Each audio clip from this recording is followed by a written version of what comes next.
one last nugget of a session before the food cart rolls in, if it's not here already. I'd like to invite to the stage Achim Berg, the fashion industry expert. Thank you so much for coming. A round of applause. Sit down.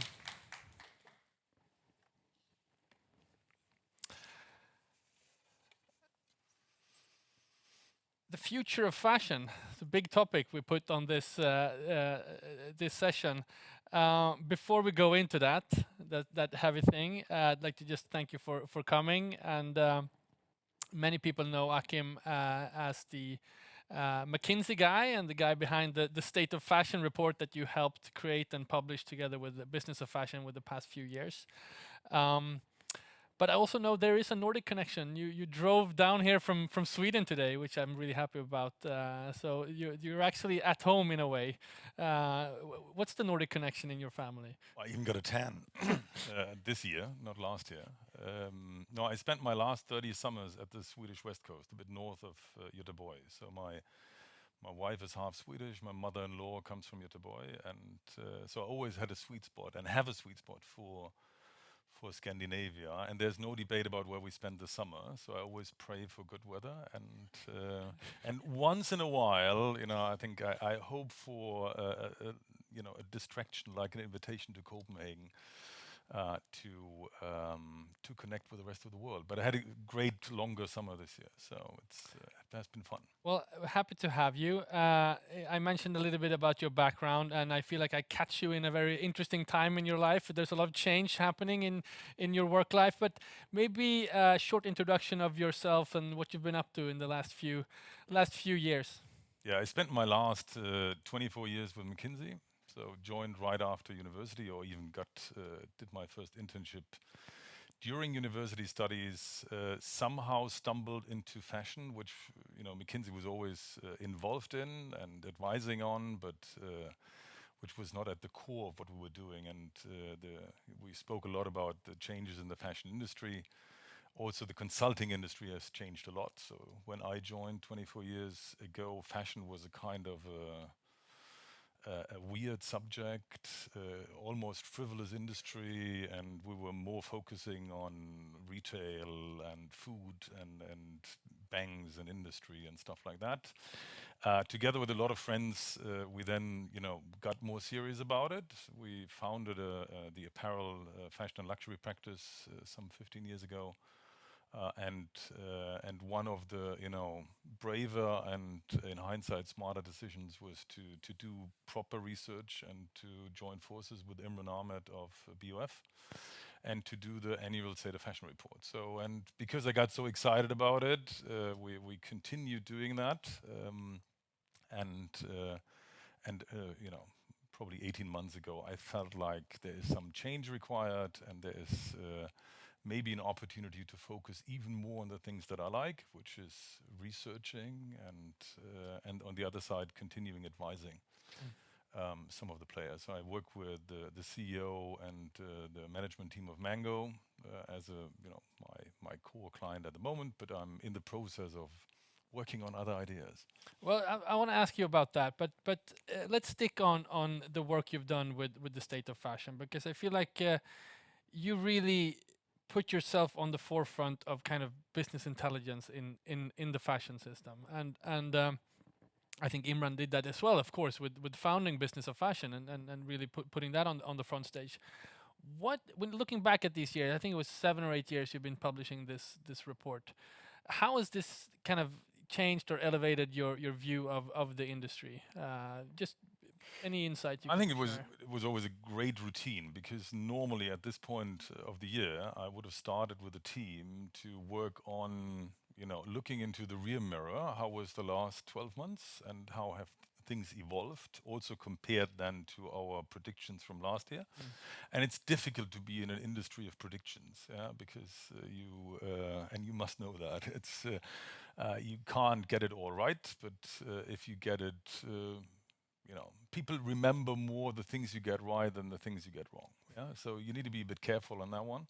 And then you start, thinking about what will shape the industry next year. So we always had a lot of brainstorming sessions with the BOF team, We discussed the different topics. We thought, oh, I don't know, the end of ownership, rental and repair and resell. I think that was one of the topics 5 years ago.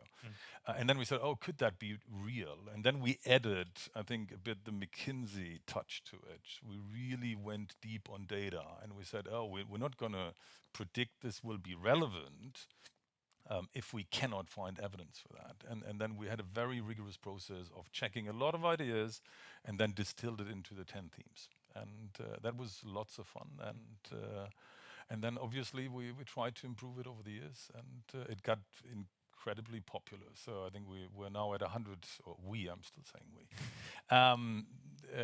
The report is at 150,000 downloads every year, Right. which is a lot, and it's millions of clicks and reads, and has become a flagship thing for McKinsey, but also obviously for BF. Right.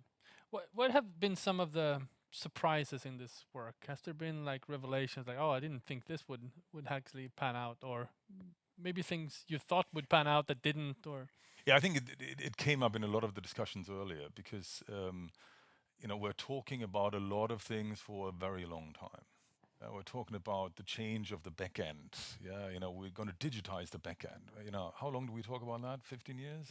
At least. Everybody's looking at Zara and Inditex and amazing things they do. I've seen very few players that have even adopted parts of that. Yeah. Sustainability is probably a topic that really broke through 6, 7, 8 years ago. I think the global fashion agenda has, I think they just had 15 years ago when they started. So we've come a long way in creating awareness for the topic. We still, it feels, have a long way to really generating impact on the topic and to walk the talk. So I think it's typically not a lack of understanding, it's not a lack of tools, it's not a lack of systems, it's a lack of will. And that's when I was at GFA earlier this year. I got a bit, worried and angry because I think the industry was talking about self-regulation for many, many years. Didn't want to have anybody, pushing anything on them. And then you got the feel that everybody was sitting on stage saying, "Oh, could the regulator please provide a playing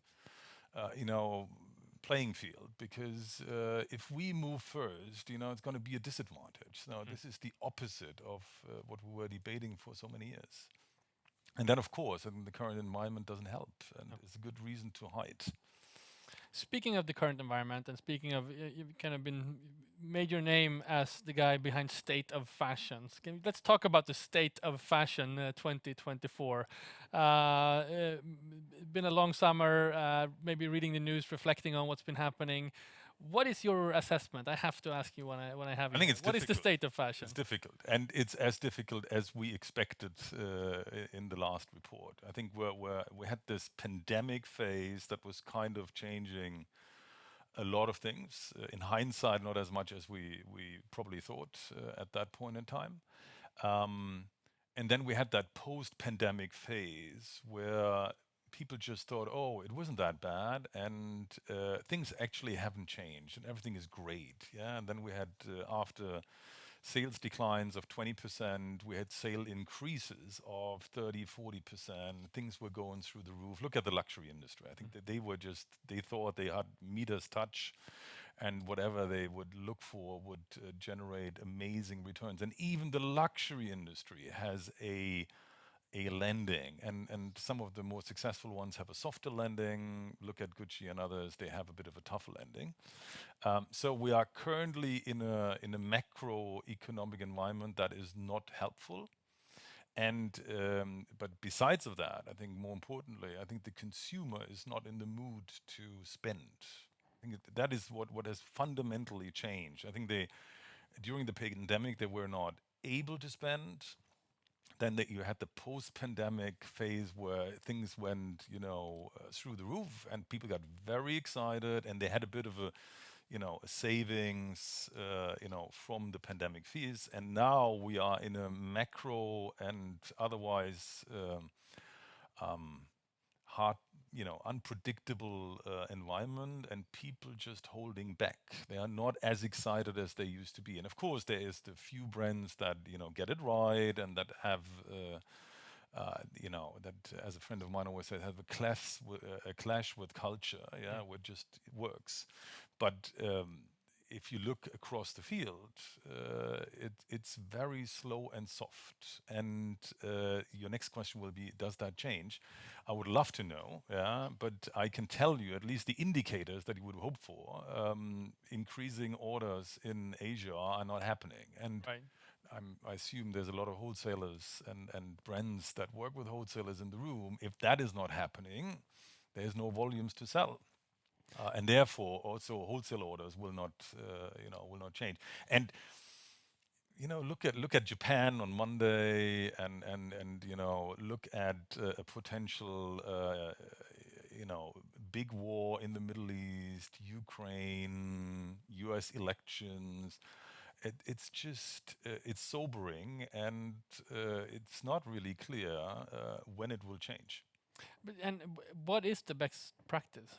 Who does it right? Maybe if you want to give examples, or just examples from your advice to the industry. Well, I think that it has been said earlier. I think the work that the Inditex group is doing is very impressive.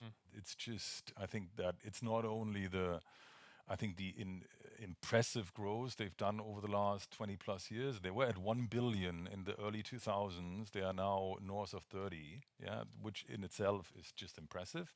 And if you look at it, despite a bit the economical ups and downs, they have been consistently growing and successful. And you wonder yourself, you wonder looking at that, how long can that continue? But it seems to work very well. And then on the other hand, you got the LVMHs of the world who also seem to have Midas touch, I guess, and they even have their own Olympics now. Yeah, so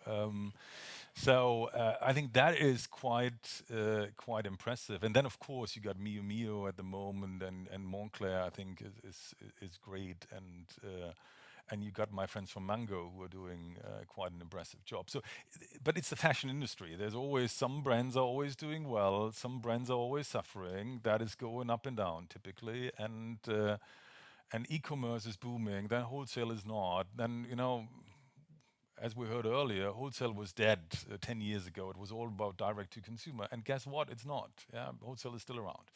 Yeah, and some of the brands that have been successful in recent years triggered it through wholesale because it's still a good channel for certain brands and certain businesses. So very hard to say, and that's what intrigues me about the future of fashion. Is I would love to understand, where is it heading, and what will be the themes that shape the next decade of the industry. Before I ask you about that, we should be mentioned. You are based in Germany. You have this Swedish connection, of course, which we love. But we're here also at this Scandinavian fashion trade show. Any assessment on the Nordic market right now, the temperature or the brands? Better than the German market, at least. Yeah. So, but yeah, it's also not clearly not booming. Yeah, and the weakness of the Swedish krona is also not helping. Yeah, and I think you are suffering from the same kind of lack of demand, lack of excitement. I think it's a general. It's people are not in the mood to spend, and if they spend it on vacations and not necessarily on dressing up. And if they have to cut somewhere because living expenses go up, they also cut on that end. And I think that is a bit the core question: is how do we get in a position, and how do we create stories and excitement, which still works? I think we spoke about some of those brands already. But it feels like it's more difficult on a broader scale. Right, right. Well, sobering remarks for sure. Talking to a German. That's the only difficult part with me thinking about the future of fashion. Might be a bit sobering. So what is your take then? What can you say about your next step? You're still out there advising brands, of course, even if you're not in the McKinsey kind of umbrella. what is your interest in the future of fashion? So I'm in the process of forming a team. So I got a you know, a small team already together, and I gonna do three things. I gonna work on a book about the future of fashion, and there will be publications around that and some media partnerships and things, which is changing a bit the view on from the state of fashion and from looking into what happened in the last year and what will going to happen in the next year, towards really the question, how does the next decade look like? Yeah, you know, and what will be the big themes? And of course, AI will be a big theme, but the core question is then, but how? Yeah, because you know, we talk about data for so long and we don't really feel it got the traction we wanted. Will that really change? You know, will we use data with AI if we haven't used it before? I think it's an interesting question to have. And I'm you know, obviously I got, you know, now my own research is starting in September, so it's going to be McKinsey style in terms of the quality of the research and the depth of the research. But it's also going to be based on interviewing some 50 CEOs, founders. Imran would say the trailblazers of the industry. Mhm. A lot of people that I know and that already, you know, agreed to interviews, but also the 20 others that I don't know and I always wanted to meet, never had a chance to meet. So I'm fulfilling a bit my own dreams in doing that, and that will likely take a year, I guess. It takes longer than I thought. You know, I just thought I can do that in 6 months, and then you start talking to a publisher, and you realize they on their own need 6 months. Speaking about lead times, yeah. My God, yeah. So that industry needs a back end revolution as well. Yeah? So and then secondly, I do advisory. I work with Mango, I work with a couple of other brands, and focus on the key decision makers.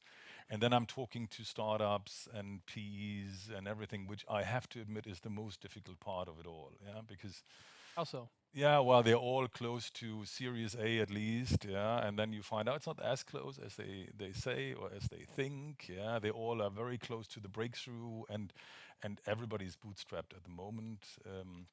And a lot of the VCs and PEs are sitting on their money, don't know how to deploy it, and I have two scarce resources. That's time and reputation. So I need to be difficult in what I really get involved in. right, got it. So, running off, and I hear the lunch trolleys are rolling in here in the You got background. me a So, great slot right before lunch. yeah, yeah, but you're no, you're headlining this. Entering this project, focusing on the future of fashion, it's hard to reveal any insights as of now. But what are the types of questions you want to ask these some 50 CEOs of Trailblazers? What are you curious about? There's got to be a. You're I think heading somewhere it with this. starts a bit with understanding how did we get here. Yeah, because I think also the state of fashion report was always a bit of, you know, we're looking at this 1 year and the 12 months back and forth. And I want to look at now, how did we get here from 2000 to 225? Yeah, and it's quite impressive. You know, H&M was a 1 billion company in 2001 as well, is now 20 plus billion as a group. Mm. A lot of other brands were big and don't even exist anymore. Think about all the mid-market department stores. So there's a lot of change in that period. There's a lot of, I think, lessons to learn from that. How did we get here? You know, I think we've seen three waves of fast fashion. I think when we talk now about Shein, you know, it's not that new. This is just the third wave of something that we thought was already over, you know, 5 years ago. Yeah. So, but it's still, because there's a consumer demand for that and there's a business model innovation behind it. So I want to understand, you know, that period and want to draw some of the learnings from that. And then I want to look at, surprisingly, the 10 themes that will shape the next decade. Maybe it's 8, maybe it's 12, but it's what are really the, of course, AI will be one of the important themes that will have an impact, or technology as such. And I would argue that the back end of product development hasn't changed for 15 years at least. So is that ripe for change and innovation? I want to look at luxury. I think will that go forever? And obviously it's currently stumbling. So China was a big change agent in the last 25 years.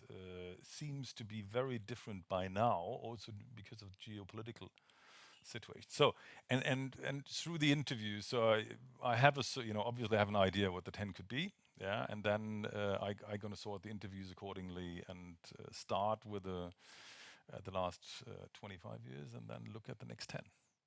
Well, it sounds like you have your hands full. It's going to be super exciting Not getting following your bored. journey. Yeah. Achim Berg, thank you so much for sharing your insights Thanks for here having me. today.